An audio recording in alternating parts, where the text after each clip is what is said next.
The Thanksgiving Secret, A Tale of Reckoning. Subscribe now. Hit that notification bell so you don't miss any of our gripping stories.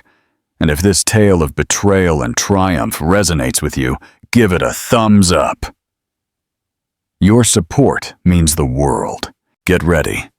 What you're about to read will chill you to the bone. Can you imagine, amidst the most important family dinner of the year, with your adult children by your side, the person you thought you knew better than anyone drops a bombshell that changes everything? That's precisely what happened to our protagonist. Before we dive deeper, a quick favor. Are you subscribed to this channel yet? No? Do it now. And activate that bell so you never miss another story like this. And of course, don't forget to hit that like button if Amelia's story impacts you. The cranberry sauce was still bubbling gently on the stove when Robert's phone buzzed for the 7th time that morning. I watched him from the kitchen doorway, and his face lit up in a way I hadn't seen in months. At least, not for me. "Honey, could you help me with the turkey?" I called out, wrestling with the 20-pound bird that had been roasting since dawn. The kitchen smelled of sage and butter, exactly like my mother's when I was Layla's age. I'd been up since 5, determined to make this Thanksgiving perfect. "In a minute," he mumbled, his thumbs flying across the screen. I lifted the turkey myself, feeling the familiar twinge in my lower back that reminded me I wasn't 25 anymore. 47, and my husband couldn't tear his eyes away from his phone long enough to help me with a meal I'd planned for a week. But I swallowed the irritation. Today was for family. Marcus had driven all the way from Brighton the night before, handsome in his new suit, but with tired eyes. His consulting job was demanding, but he'd made the effort to be here. Layla had arrived that morning in her usual whirlwind of energy, arms full of wine bottles and tales of her postgraduate studies. Seeing them both back at our table, laughing and catching up, made every hour of preparation worth it. The dining room looked like a postcard. I'd used my grandmother's china, the delicate blue pattern that only came out for special occasions. The centerpiece was a cornucopia that had taken me 2 hours to arrange, with miniature gourds, autumn leaves, and battery-operated candles that flickered like real flames. Robert had walked past 3 times without a single comment. "Mom, this stuffing is incredible," Marcus said, serving himself a second helping. "Is this the same recipe Grandma used?" "With a few tweaks," I smiled, watching him savor each bite. "This year, I put in some dried cherries." Layla raised her wine glass. "To Mom, for pulling off another Thanksgiving miracle." Her cheeks were flushed from the Pinot Noir, and she looked so young and happy that my heart swelled. We clinked glasses, and for a moment, everything felt right. This was what I'd envisioned when I was folding napkins at 6 in the morning, when I was mashing potatoes by hand instead of using the mixer, because they just tasted better that way. This warmth, this connection, this sense of belonging. Robert's phone buzzed again. He glanced at it, and something in his expression shifted. "Everything all right, Dad?" Layla asked, noticing his distraction. "Fine," he said quickly, sliding the phone into his pocket. But his leg bounced under the table, just as it did when he was anxious about something. I'd been married to this man for 23 years. I knew his tells. The way he cleared his throat when he was about to say something difficult. The way he avoided eye contact when he was hiding something. The way he straightened his shoulders when he was about to make an announcement he deemed important.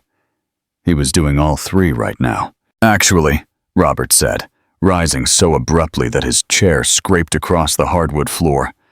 The sound cut through our conversation like a knife. Marcus and Layla stared at him, forks halfway to their mouths. He cleared his throat. "Oh, I have something to tell everyone." His voice had that forced casualness he used in business meetings, the tone that said he'd rehearsed this moment. My stomach tightened. "Robert," I said softly, "can't this wait until after dinner?" He didn't look at me. "I'm selling the house." The words hit the table like a physical blow. Layla's wine glass froze halfway to her lips. Marcus's fork clinked against his plate. "What?" Layla whispered, but Robert wasn't finished. He was looking past us now, as if addressing a boardroom instead of his family. "Eleanor and the kids need more space. Noah is 8, Liam is 6, and little Chloe just turned 4. They're growing fast, and their apartment is too small." The silence that followed was deafening. I could hear the grandfather clock ticking in the hallway, the distant hum of the refrigerator, the sound of my own heartbeat in my ears. Eleanor. He'd said her name in our dining room, at our Thanksgiving table, in front of our children. The woman whose existence I'd been pretending not to know about for months. Marcus's face had gone pale. "Dad, what are you talking about? Eleanor is my girlfriend," Robert continued, as if he were discussing the weather. "We've been together for 8 months. She has 3 children from her previous marriage, and they need stability. A real home." Layla made a sound as if she'd been punched. "Girlfriend." I sat perfectly still, hands folded in my lap, watching my children's faces crumble. This was how he chose to tell them. Not in private, not gently, not with any consideration for their feelings. Like a business transaction. "The house will sell quickly in this market," Robert continued, oblivious to the devastation he was causing. "Eleanor found a beautiful place in Richmond with a big yard and good schools. 5 bedrooms, 3 baths. The kids will love it. What about us?" Layla's voice was barely a whisper. "What about Mom?" Finally, Robert looked at me. There was something almost defiant in his expression, as if he expected me to make a scene, to cry or scream or beg, to give him a reason to paint me as the hysterical wife who couldn't handle his happiness. Instead, I rose slowly, calmly, and walked to my purse on the kitchen counter. My hands were steady as I withdrew the envelope I'd been carrying for 3 weeks, waiting for the right moment. Or perhaps waiting for the worst moment, which apparently was now. I returned to the table and placed the envelope beside his plate, directly on top of the gravy stain he'd made during his little speech. "Since you're making announcements," I said quietly, meeting his eyes for the first time all day. Then I sat back down, picked up my fork, and took a bite of sweet potato casserole. It tasted like ash, but I chewed it anyway, maintaining eye contact with the man who had just destroyed our family's Thanksgiving, with the casual cruelty of someone reading a grocery list. The envelope sat there between us, like a loaded weapon, and for the first time since he'd started speaking, Robert looked uncertain. A moment for reflection. "What do you think was inside that envelope? Drop your predictions in the comments below." Robert's fingers hovered over the cream-colored envelope, as if it might bite him. The confident businessman who had just announced the sale of our family home was gone, replaced by someone who looked genuinely afraid. His hand trembled as he picked it up, feeling its weight. "What is it, Dad?" Marcus's voice cut through the tension, but his eyes never left his father's face. There was something different in my son's expression, a hardness I'd never seen before. The man he'd admired all his life had just revealed himself as a stranger. Robert turned the envelope over, examining the seal. I'd written his name in my careful script, the same handwriting that had signed birthday cards and anniversary notes for over 2 decades. But this felt different. Final. "Amelia, what?" he began, but the words died in his throat as he looked at me. I kept my expression neutral, almost serene. Let him wonder. Let him sweat. Layla was studying both of us, her wine glass forgotten in her hand. "Mom, are you okay?" Her voice was small, vulnerable. She was still processing her father's bombshell, trying to understand how her world had just shifted on its axis. I reached across the table and squeezed her free hand. "I'm fine, sweetheart."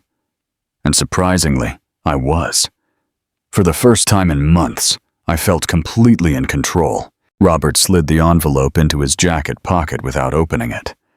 The relief on his face was almost comical, as if postponing the inevitable would somehow make it disappear. But I could see the curiosity gnawing at him, the way his hand kept returning to his pocket. "Aren't you going to open it?" Marcus asked, his tone with an edge that made Robert flinch. "Later," Robert mumbled, reaching for his water glass. His throat was dry. The atmosphere around our beautiful Thanksgiving table had shifted entirely. What had been warm family banter was now forced and awkward. Layla kept looking between her father and me, trying to piece together a puzzle that was missing all its parts. Marcus had stopped eating altogether, his jaw tight. I continued with my meal, savoring each bite. The turkey was perfectly juicy. The stuffing had just the right amount of herbs, and the cranberry sauce had that perfect balance of tart and sweet. All those hours of preparation hadn't been in vain after all. This meal would definitely be memorable. "So," I said conversationally, cutting another slice of turkey, "how long has Eleanor been helping you make decisions about our home?" Robert's fork clinked against his plate. "Amelia, not now." "When then?" I asked, my voice still quiet. "After you've packed my belongings? After you've changed the locks?" Layla's wine glass hit the table harder than she intended. "Are you really doing this? Are you really leaving Mom for a woman with children?" "It's complicated," Robert said, the classic response of a man who knew he was wrong but couldn't admit it. "No," Marcus said firmly, "it's not complicated at all." It was then that Robert's phone began to buzz. He looked at the screen, and I saw her name flash. Eleanor. Even now, even in the midst of his family's destruction, she couldn't leave him alone. Not for one meal. The phone buzzed again. And again. "Answer it," I said softly. "Don't let us keep you from attending to your priorities." He declined the call. His face flushed. "It's work." Layla actually laughed, but there was no humor in it. On Thanksgiving Day, at 7 o'clock at night, the phone buzzed for a fourth time. Robert's composure was cracking. He kept touching the pocket where the envelope was hidden. His leg bounced more frantically under the table. "You know what?" Marcus stood abruptly, his napkin falling to the floor. "I've lost my appetite." He looked at his father with such disappointment that even I felt it. 23 years of marriage, Dad. 23 years of what I thought was a happy family.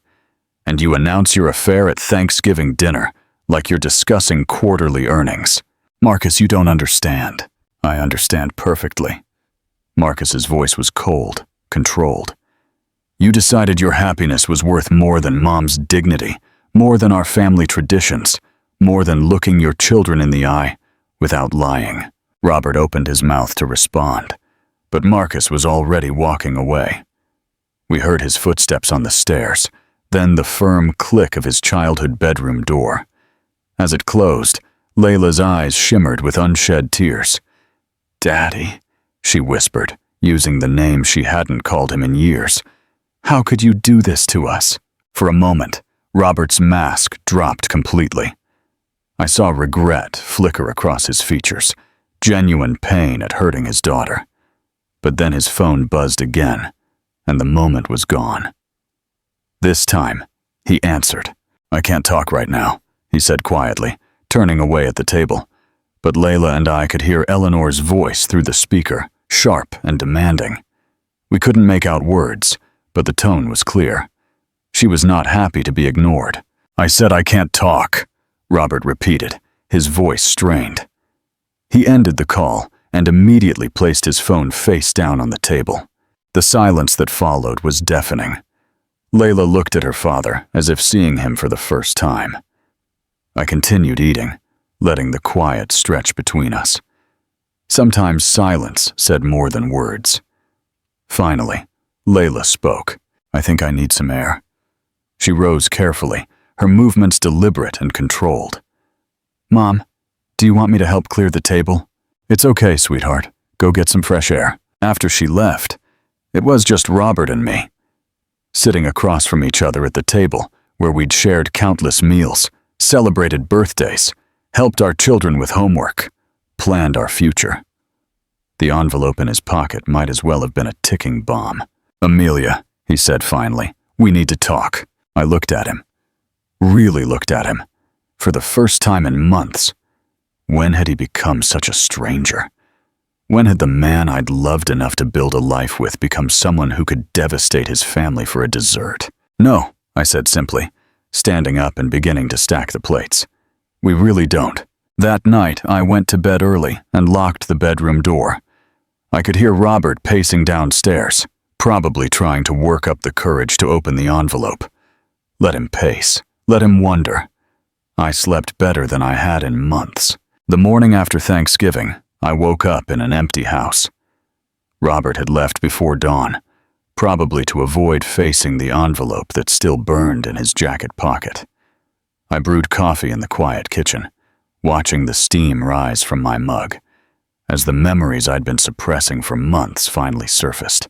It had started in March, on such an ordinary Tuesday, when everything began to unravel. Though I didn't know it then. Robert came home 3 hours late, his collar slightly rumpled, claiming the client meeting had run long. I microwaved his dinner. I asked about his day. I listened to his tired answers. The perfect, trusting wife. But something didn't quite fit.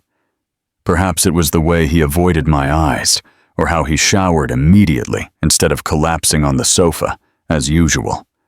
Small things, tiny fractures in our routine that I explained away, because the alternative was too terrifying to consider. Late nights became a pattern. "Big presentation tomorrow," he'd say, grabbing his briefcase. "Don't wait up for me." I'd lie in bed listening for his car in the driveway, watching the clock as midnight turned to 1 a.m. Then 2. When I questioned the long hours, he'd sigh heavily, making me feel guilty for questioning his dedication to providing for our family.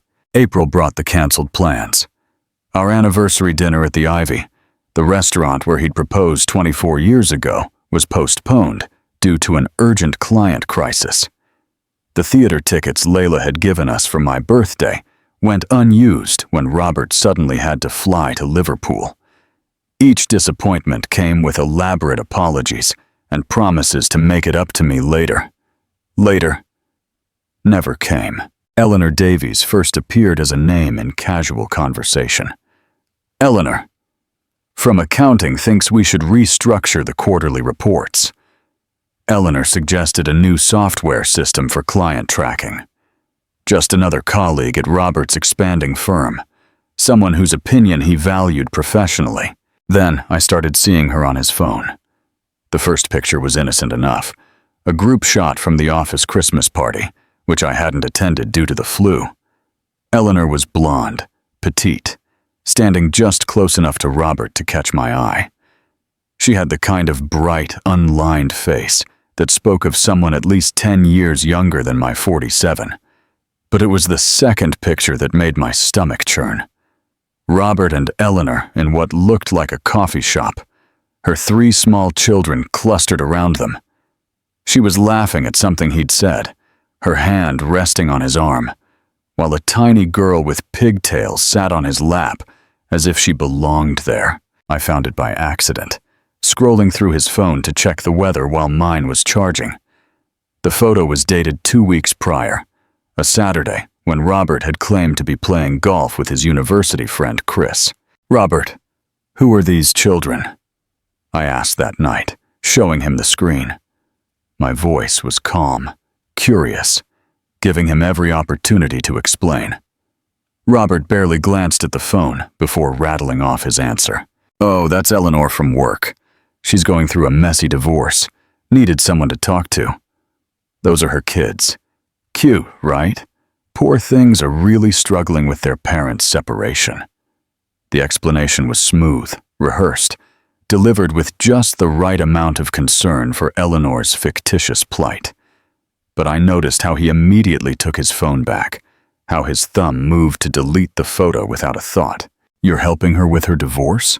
I pressed gently. "Someone has to." His tone carried that edge of righteousness that meant the conversation was over. "She doesn't have many friends, Amelia. Sometimes people just need support through tough times. I wanted to believe him, desperately. So I pushed down the uneasy feeling in my stomach and chose trust over suspicion. After all, this was Robert. My Robert. The one who brought me coffee in bed every Sunday morning and remembered to pick up my favorite wine on the way home from work. But the phone calls became harder to ignore. Eleanor's name, lighting up his screen during dinner, during our morning coffee, even during Marcus's graduation ceremony. Robert would look at it, frown, and let it go to voicemail. "She's having a rough time," he'd explain. "Probably needs advice on the custody battle." The custody battle that, as I later found out, didn't exist because Eleanor had been divorced for 3 years. One July afternoon, Layla called while Robert was upstairs, supposedly working. We were chatting about her summer internship when she mentioned seeing her dad at the park near her apartment. "He was with a woman and her kids," Layla said casually, "playing on the swings. Looked like a real family outing.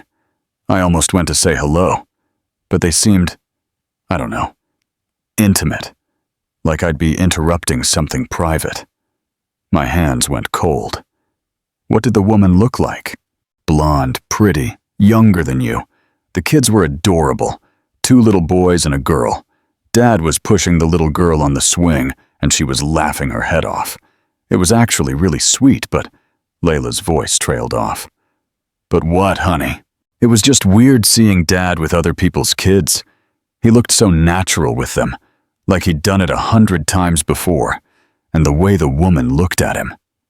Layla paused. "Mom, is everything okay between you and Dad?" I lied seamlessly, protecting both my daughter and myself. "Everything's fine, sweetheart. Dad probably just ran into his coworker and her kids. You know how he is with children." But after I hung up, I sat in the darkened living room for hours. Pieces of a puzzle I'd refused to see finally clicked into place. The late nights, the canceled plans, the constant phone calls, the photos, and now this. My husband playing house with another woman's children, while I sat at home, wondering what had gone wrong in our marriage. It was then that I stopped fighting for his attention and started paying attention instead. I listened when he spoke, noting the small inconsistencies in his stories. I watched his face when his phone rang, recognizing the different expressions he put on for different calls. I began to document the changes in our finances, the inexplicable withdrawals, the credit card charges from restaurants I'd never been to, the mysterious cash purchases that never had an explanation. The word downsize first came up in September. Robert mentioned it casually over breakfast, as if he were discussing the weather. "The housing market's pretty hot right now," he said, not looking up from his tablet. "Might be smart to think about downsizing while we can get top dollar for this place." I knew then, from the way he avoided my eyes, the careful casualness of his tone, the timing of it all. He wasn't planning to downsize with me. He was planning to expand with someone else. But Robert had made one crucial mistake in all his careful deception. He had assumed I would remain the passive, trusting wife who swallowed every lie and accepted every excuse. He thought I would stay quiet while he dismantled our life piece by piece. He had no idea I'd already made an appointment with Mr. Davies, the best divorce attorney in the region. Mr. Davies' office smelled of leather and expensive cologne, the kind of place where powerful people came to dismantle their lives with precision. I sat across from his mahogany desk, hands clasped, watching him review the folder I'd brought him. Bank statements, credit card bills, printed social media photos, evidence of a life being lived parallel to my own. "Mrs. Hayes," Mr. Davies said, his silver hair catching the late afternoon light filtering through the floor-to-ceiling windows. "I have to ask, are you sure you want to proceed this way?" I nodded, my voice steady. "I need to protect myself and my children. My husband thinks I'm naive. I'd prefer he keep thinking that until I'm ready. What I didn't tell Mr. Davies was how I discovered Eleanor's social media presence. Ironically, it had been Layla who'd mentioned seeing posts from someone at her dad's company. "Dad's coworker always posts these cute family photos," she'd said during one of our weekly calls. "Makes me miss being little." Eleanor Davies's name had stuck with me until curiosity finally won out. One evening, while Robert was working late, or claiming to be, I looked her up online. What I found made my coffee grow cold in my hands. Eleanor wasn't just posting family photos. She was building a narrative. Photos of her children in parks I recognized, restaurants Robert had mentioned visiting for work lunches. Even the ice cream parlor he'd taken Marcus and Layla to when they were small. But it was the captions that truly stung. "Sunday adventures with my favorite people," she'd written under a picture of her daughter on the same swing set where Robert had pushed Layla 20 years ago. The child was laughing, her blonde pigtails flying, as a man's hands I'd recognize anywhere, held her from behind. Another post showed her children building sandcastles at the beach. "Teaching them that new beginnings can be beautiful," was the caption. Posted the same weekend, Robert had told me he was attending a mandatory work retreat. In the background, barely visible, but unmistakably there, was Robert's distinctive blue polo shirt. The most devastating post came in October, a cozy dinner scene in what looked like Eleanor's apartment. Candles flickering on a small table, her children in matching pajamas, gathered around a man whose face was carefully cropped out of the frame. The caption read, "Grateful for the man who shows my babies what real love looks like."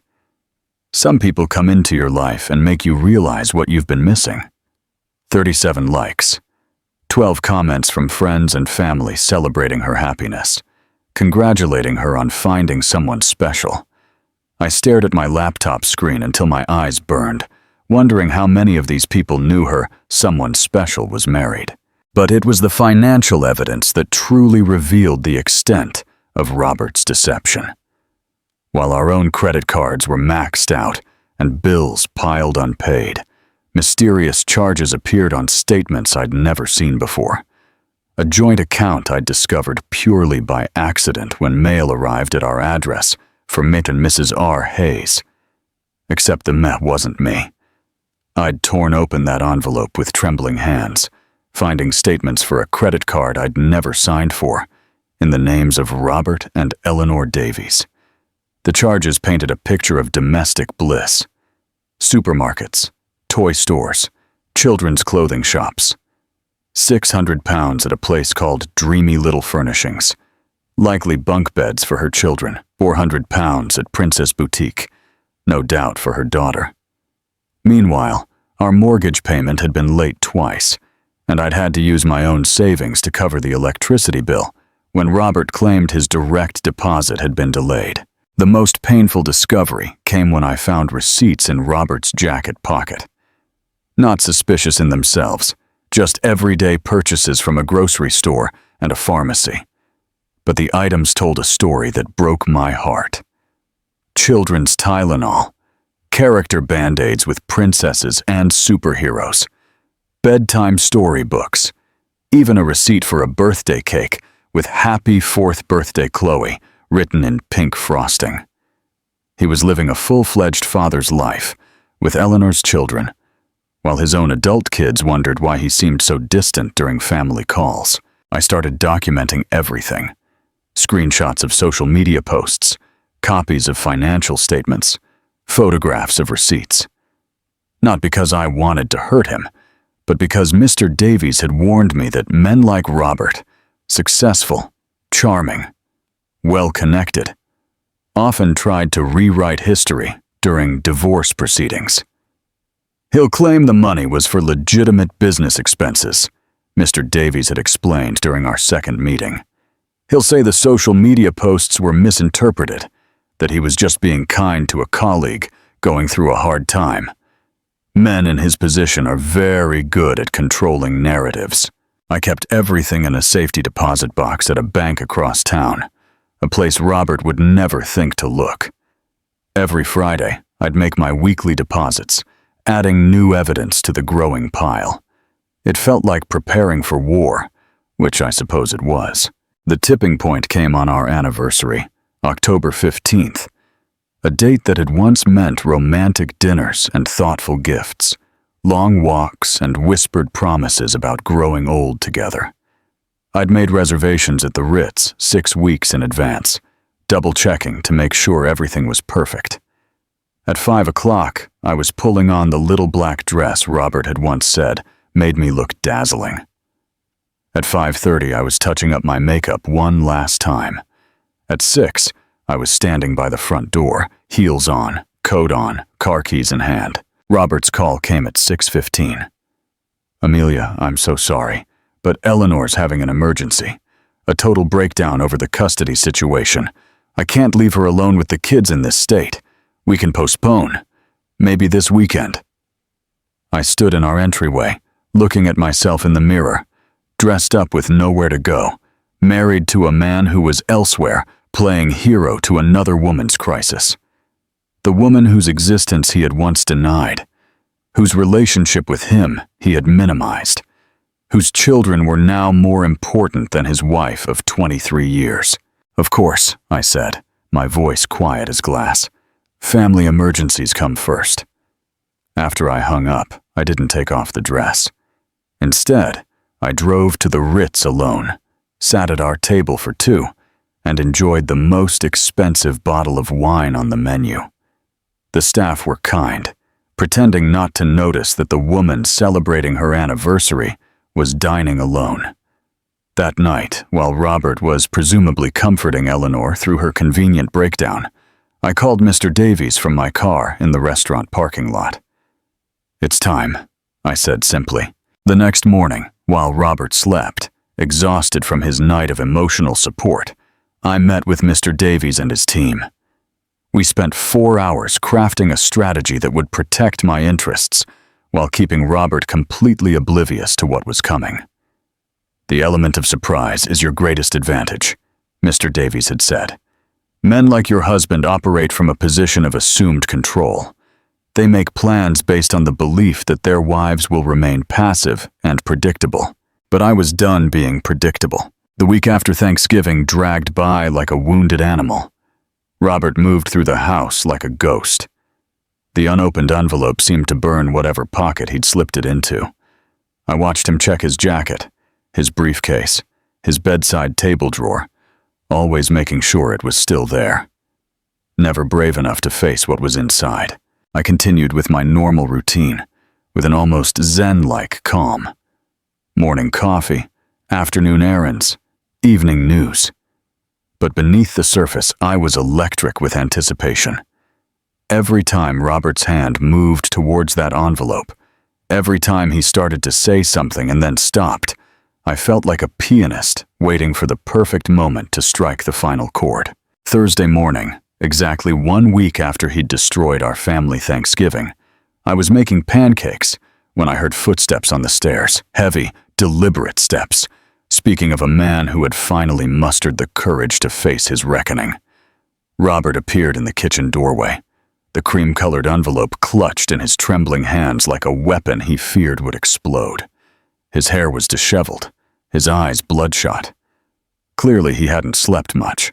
"All right, Amelia," he said, his voice hoarse. "What is this?" I flipped a pancake with ease, not turning around.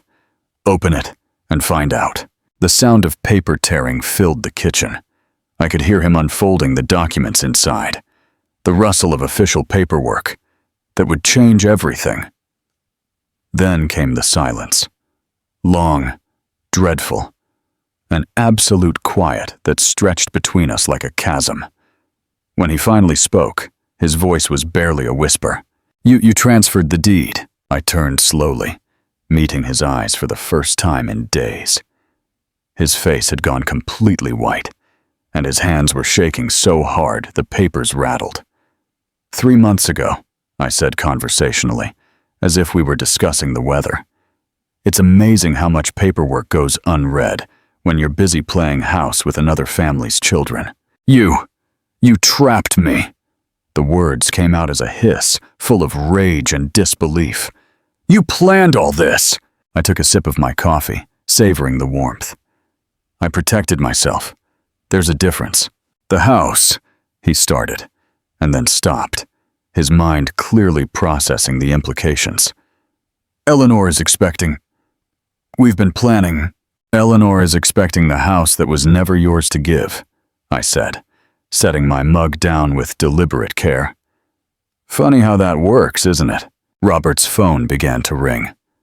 Eleanor's name flashed on the screen, and I watched the color drain completely from his face. Clearly he'd promised her something he couldn't deliver, and now reality was calling. He answered on the fourth ring, his voice falsely cheerful. "Hello, darling." Eleanor's voice was sharp enough that I could hear every word from across the kitchen. "Robert, I've been thinking about the timeline for the house sale. The kids are so excited about their new rooms, and I want to start looking at furniture. When do you think we'll have the paperwork signed?" Robert's eyes met mine across the kitchen. I smiled sweetly and took another sip of coffee. "Actually, Eleanor, there's been a complication." The silence on the other end of the line was deafening. When Eleanor spoke again, her voice had descended to a dangerous whisper. "What kind of complication? It turns out the house is no longer, technically, in my name." "What do you mean it's not in your name? It's your house!" Robert looked at me helplessly, as if I could somehow rescue him from the mess he'd created. I turned back to my pancakes, humming softly. "Amelia transferred the deed," he said finally. "Not to me. I only found out today." The explosion that followed was spectacular. Eleanor's voice reached a pitch that probably shattered glass somewhere in the neighborhood.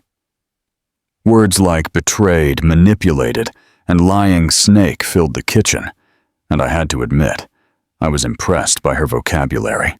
"Let me get this straight," Eleanor was saying, when her voice finally returned to a human range. "You promised me and my children a home that was never actually yours. You made me believe we had a future when you were just another cheating husband, with no real plan. Eleanor, please, don't you dare. Eleanor, please with me. I've wasted 8 months of my life on a man who can't even secure us a roof over our heads. My kids have been planning their new lives, and you've been lying to all of us." The line went dead. Robert stared at his phone as if it had bitten him. Then slowly he looked at me. She hung up. "Surprising," I said dryly. Who could have predicted that a woman seeking financial security might lose interest when the money disappears? His phone buzzed with a text message. Then another. And another. I couldn't see the screen, but Robert's face told me all I needed to know about Eleanor's final thoughts on their relationship. 23 years, he said suddenly, his voice breaking. 23 years of marriage, and you destroy everything with paperwork. I turned to face him squarely, and for the first time since this whole mess had begun, I let my anger show. "I destroyed it. I destroyed our marriage."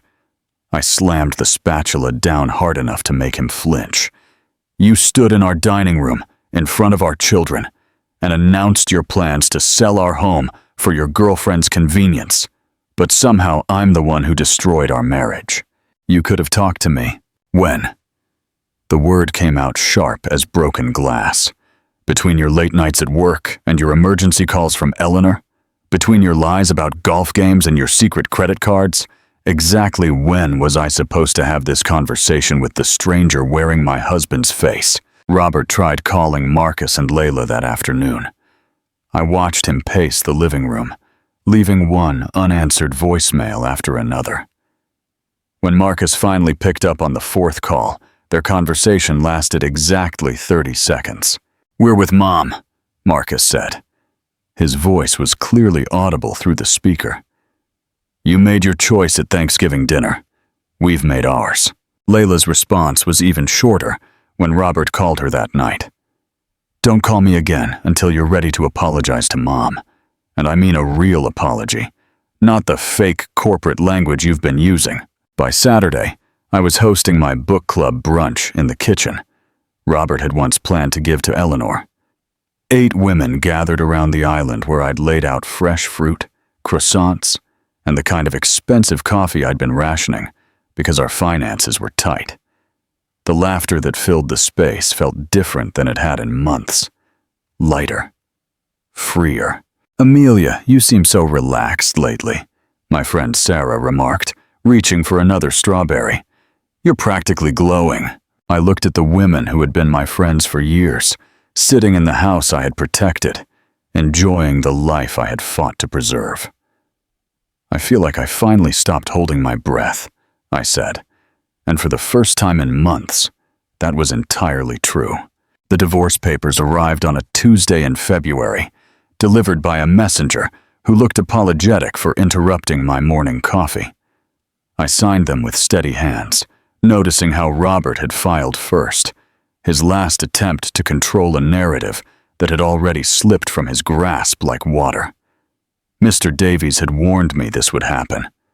"Men like Robert need to feel they're driving the process," he'd explained during one of our strategy sessions. "Let him file. Let him think he's taking control. Meanwhile, we'll be 3 steps ahead with our counterclaim." I left the papers on my kitchen counter unopened. There'd be time to review Robert's version of our marriage's dissolution later. For now, I had a life to rebuild, and surprisingly, it felt lighter with each passing day. Robert had moved out in January, taking only his clothes and leaving behind 23 years of shared memories as if they were someone else's possessions. He rented a small apartment across town, not the spacious house he'd promised Eleanor, but something that would serve while he regrouped.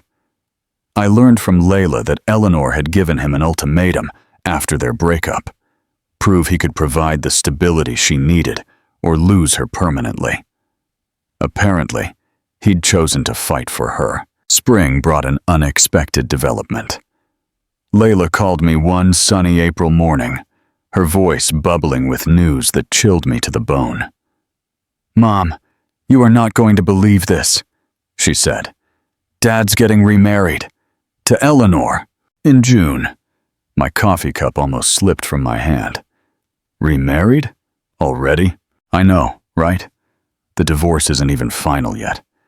But apparently Eleanor forgave him after he promised they'd try for a baby together. She wants to give her kids a sibling, and Dad is totally on board. A baby." At 51, Robert was planning to start over completely.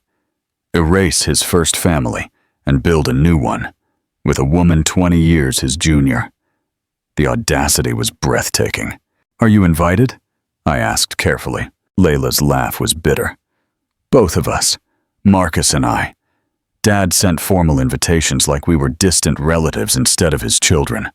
Marcus threw his in the trash, but I'm thinking of going just to watch the spectacle." After I hung up, I sat in my garden for a long time, processing this latest twist. Robert wasn't just moving on. He was rewriting his entire identity. The man who had complained about changing diapers when our kids were babies was now promising to do it all again. But something nagged at me. Eleanor was 32, young enough to have more children. But why was she so focused on getting pregnant immediately? The urgency felt desperate, as if she were trying to secure Robert with biological ties before he could change his mind again. The answer came in May, through a conversation I wasn't supposed to overhear. I was at the supermarket when I saw Eleanor in the pharmacy section, speaking on the phone in low, angry tones. I ducked behind the vitamin display, not proud of my eavesdropping, but unable to resist. "The custody agreement demands it," she was saying. "If I want to move the kids out of state, their father needs proof that my new husband can support additional children. It's some archaic clause about family planning and financial stability. They need a fertility test." My heart began to race.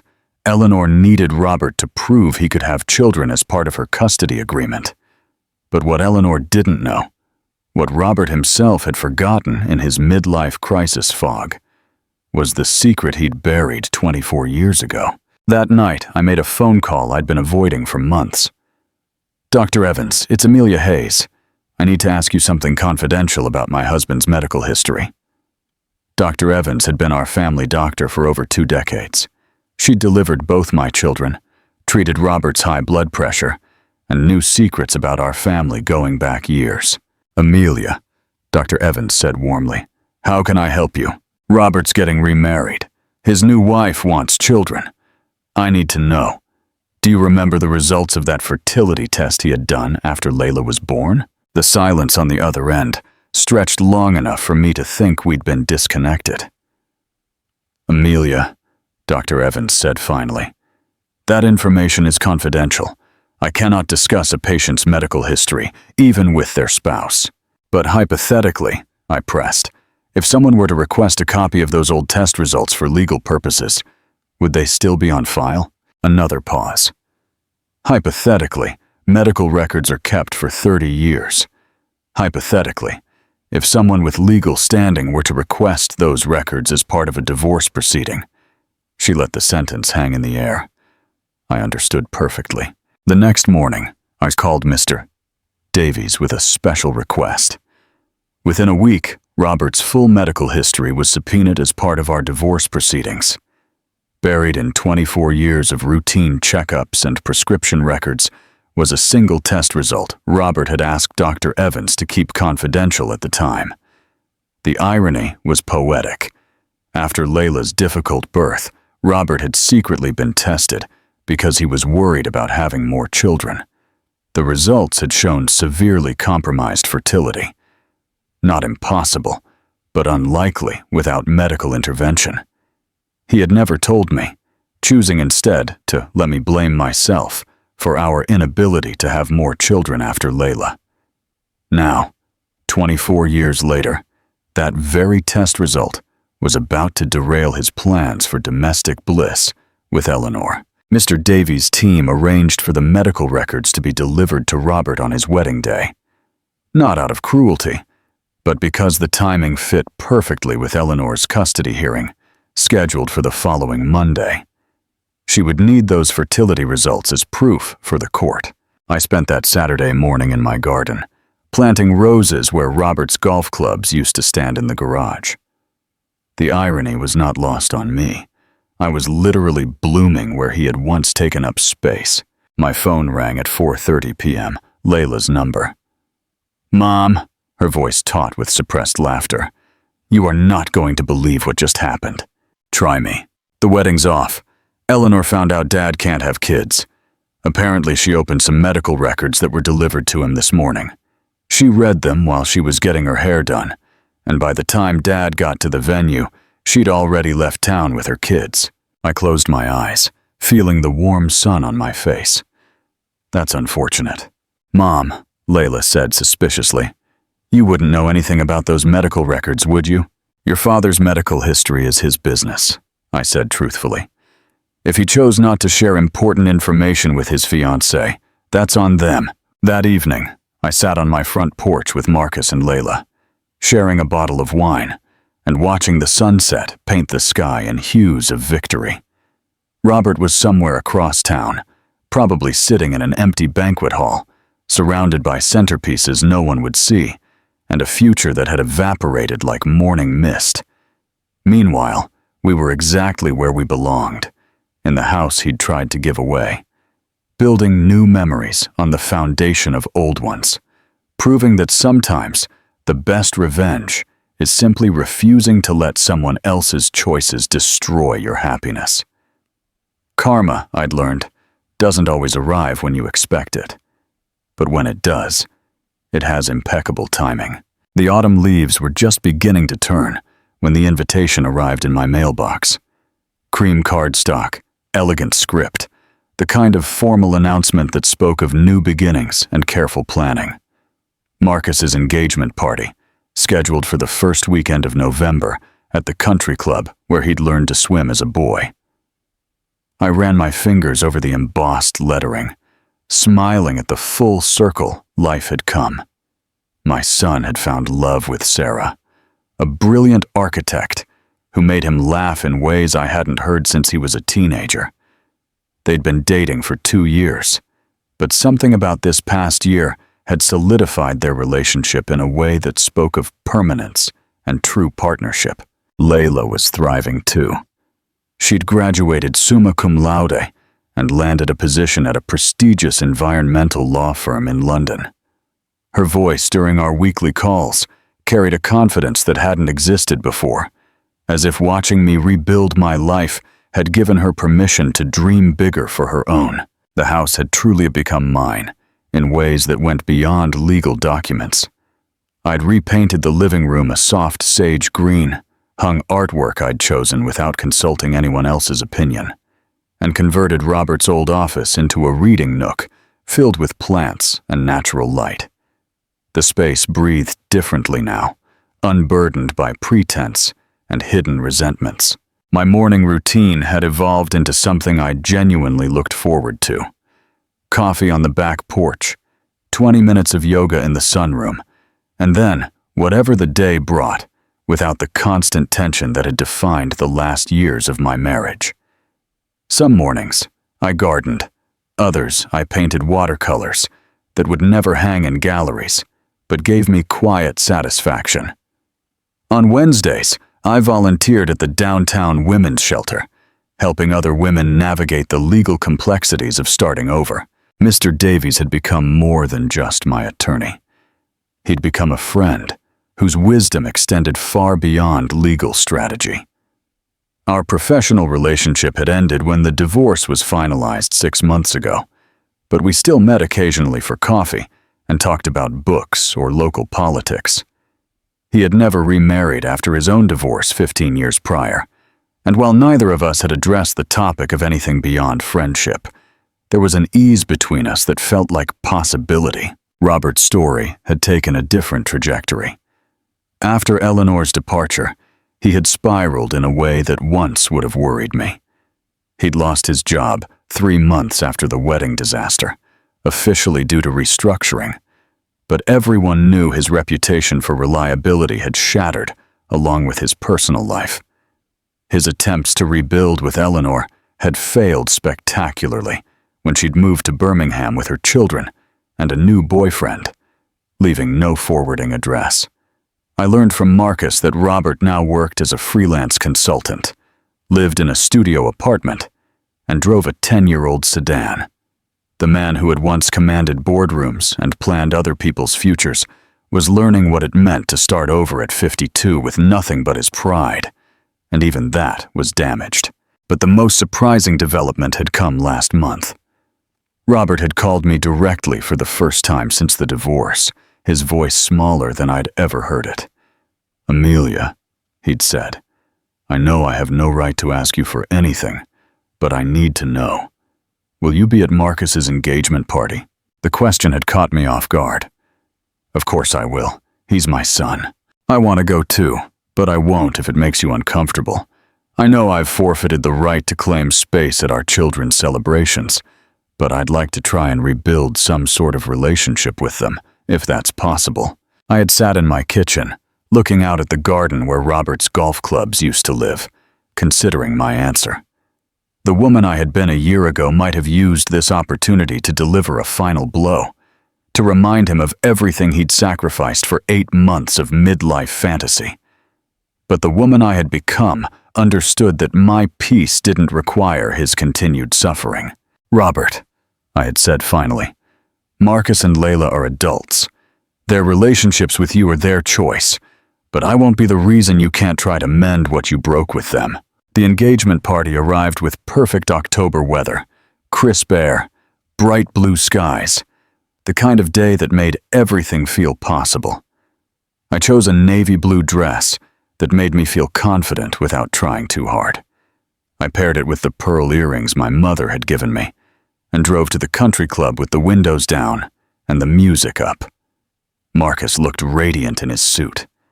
Sarah glowed beside him in a champagne-colored gown.